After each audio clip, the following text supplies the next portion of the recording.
Welcome back to the studio. Now we are speaking about the Economic Data Analysis program. It's again a master program, full TOEFL in English. The tuition fee is €3,800 per academic year, and the application deadline is by the end of April, so we have still 1 month to apply. I have here my second guest, is Arsalan, and he is the student of this program. Hi, Arsalan. Hello. Hi, why have you chosen to study the Economic Data Analysis program? Okay, so I wanted to study somewhere in Europe, and data analysis right now is a very, growing field. So if you want to enter into any sort of field, so for example, let's say you want to get into finance, you want to model stock returns, something like that, you can do this through this program. For example, if you want to get into economics, you can do that. You want to get into medicine or, psychiatry, like you want to help in that field somehow, you can do that as well with this knowledge. And as well other fields like marketing, if you need, to know which is the subpopulation which is best for you to market, again, you'll use some sort of data analytics, data science. So because of that, I went through the course plan as well. I went through the subjects that are, taught in this program, and I thought, this is the perfect place for me to kickstart my career in this field.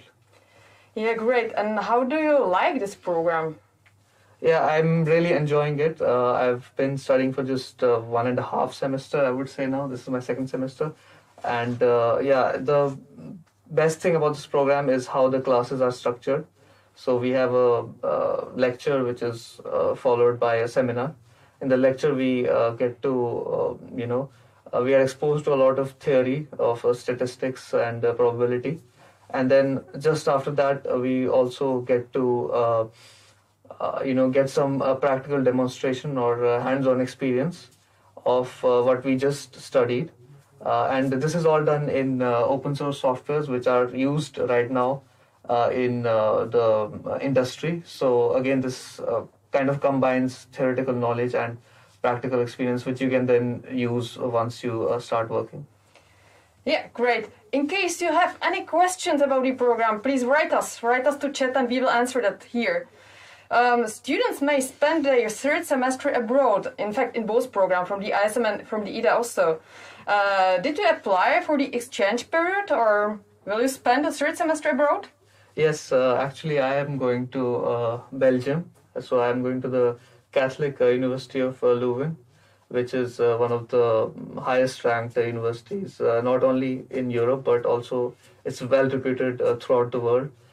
So I think it's going to be very exciting for me to study in a different, I think Western Europe is a little bit different than here. So I'm very looking forward to that as well. Yeah, congratulations. Great. It's really a very great university. I just would like to add that the students who are going on the exchange mobilities will receive from the university a scholarship, some financial support for that, either from the Erasmus grant or from the university scholarship in case you would go from the universities in the US or in Australia or in Asia. So that's also one of the possibilities which this university offers you. You can just go for 1 semester exchange period. The EDA program have 2 specializations, official statistics and data analysis and modeling. Which of these specializations did you choose? So I chose the data analysis and modeling. Again, as I said, this is the kind of career path that I was looking for. And after having consultations with the teachers here and again going through the course plan, which is available on the FIS website, I decided that this is more appropriate for what I'm looking for. Yeah, great. And maybe could you just mention to the students who are now looking on this stream, what is interesting about the second specialization, official statistics? Official statistics, I would say, is also pretty interesting. So if you want to get into some sort of government organizations, so for example, in the Czech Republic, we have the Czech Statistical Office. And in the UK, they have something called the Office for National Statistics. So if you're looking to get into a career like that, then I think this is the perfect program for you, because in the third semester you get to have an internship and you get 2 diplomas, one from the Prague University of Economics and Business and one with the MOS label.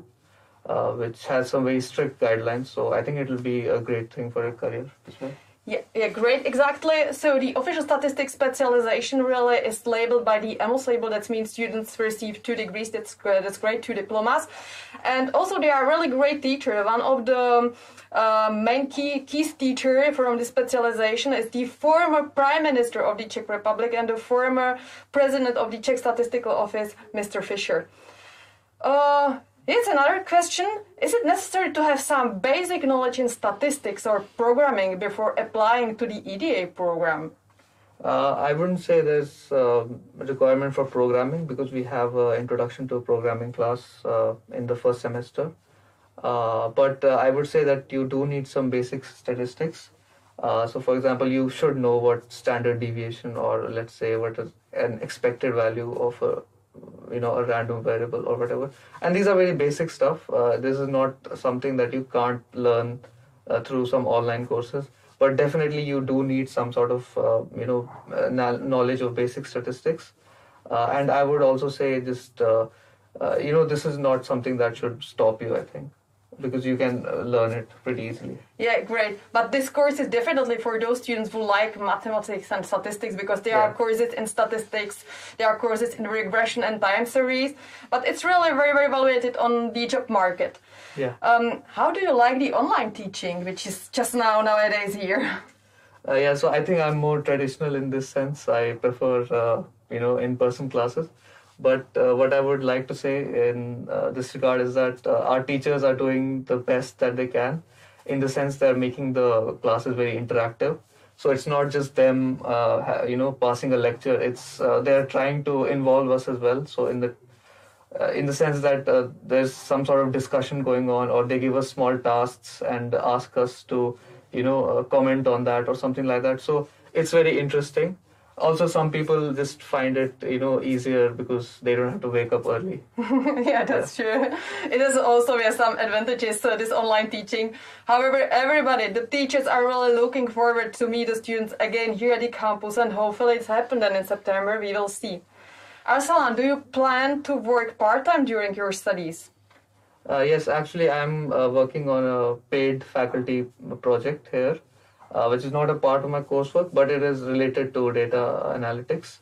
I spend around, let's say, 6 to 10 hours a week right now. But I have my classmates and they're spending somewhere around 15 to 20 hours a week working while they're studying as well.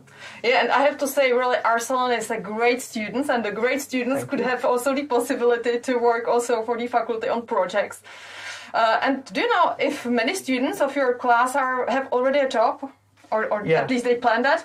Yeah. Most of them have a job. And as I said, they're spending around 20 hours a week.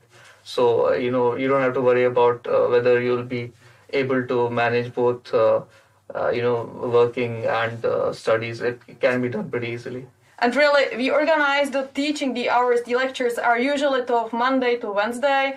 Thursdays and Fridays you will have off either for some other activities or for working. How complicated was it to get a visa to the Czech Republic? For me, it was a little complicated because at that time the embassies were closed. But now I don't think that should be a problem because I think most of the embassies are at least partially open. Once the embassy was open, I remember that everything went pretty smoothly. You helped me out a lot, definitely. It's not anything complicated or to be worried about. Once you get an admit, I think a visa shouldn't be that a big problem. Yeah, great. Last year it was more complicated than now because of the restriction. All embassies have been closed, but now the embassies are open and they accept the application for visa, at least for purpose of studies. So in case you would be accepted, you can just apply for the appointment to the embassy, and you can just come here after 1 or 2 months after you will receive your visa. Have you faced some culture shock after you came here to Prague? Was there something special? I would mention 2 things. First is the love for beer that is here, and the number of dogs. So, I love dogs as well, don't get me wrong, but, I'm not used to seeing these many dogs. I like to run. So I go to different parks, and everywhere you can find dogs. If you're a dog lover, I think you'll love Prague, to be honest. Yeah, that's really sure. That's right. In Prague, everybody likes beer, and also the beer is here very cheap if you compare it to other countries. And with the dogs, it's also right. So in case you like animals, maybe it could be another reason why to apply to our programs. Good. Maybe the next question will be answered by me because it's a little bit more theoretical, or it's just now on the visa. What documents are necessary to organize for the recognition of the previous studies? Usually we already have spoken about it at the beginning of the stream. You will need proof or verified copies of the diploma and the final transcript of records. It has to be really hard copies verified by a public notary office, because then it has the same validity like the originals. And because it's a legal requirement, we really need those originals documents, and we really need the copies. In case you would not get the diploma on the given time, you can also send us a provisional certificate. Usually also some provisional certificate or certificate to finish your studies. Usually that could be also enough for that. But in case you would have more questions, just write me an email and I will answer that. Another question. How are the professors? I think that depends. Every professor is a little different, and I have my favorite professors as well. But in general, I would say that everyone is accommodating. So if you're not following something and you need to repeat, you need the professor to repeat something, they will definitely do it. And also we have consultation hours during the week. So if you're feeling that you definitely did not understand something, you can use those hours to clarify all your doubts.